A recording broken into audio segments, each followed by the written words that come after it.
honorowy Polonus. Już teraz Frank van Moel odczyta imię i nazwisko zwycięzcy w tejże kategorii. Ogłosi zatem werdykt jury. Dan is nu het spannende moment aangebroken om de eerste winnaar Pol van het jaar van de categorie Erepolonus bekend te maken. Frank van Vol.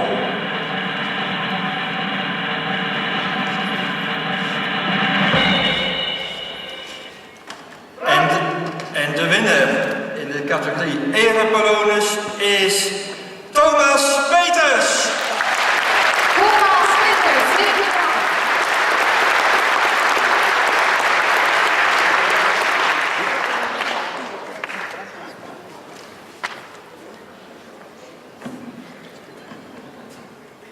Even trots aan het publiek tonen.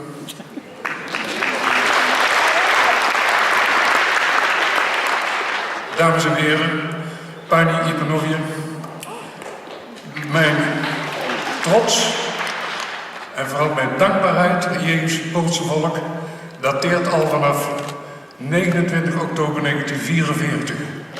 Het was op een zondag.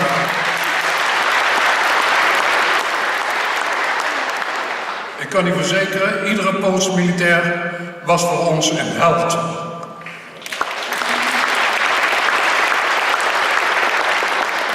Op maandag 30 oktober leerde ik de eerste 3 Poolse woorden. Dziękujemy wam Polacy.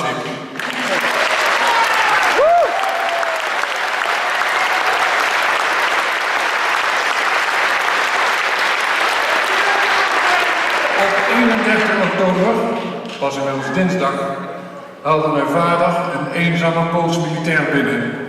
Die langs de straten zwierf, waarschijnlijk vol heimwee, ver van huis en onbekend wat er van zijn familie was geworden.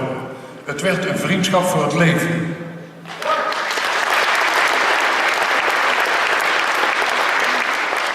Voor zijn kinderen ben ik Wujek Tom.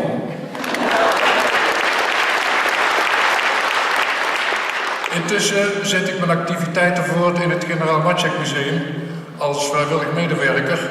En daar hebben wij een scholenproject opgezet om het Poolse gedachtegoed door te geven aan de jonge generaties in Nederland.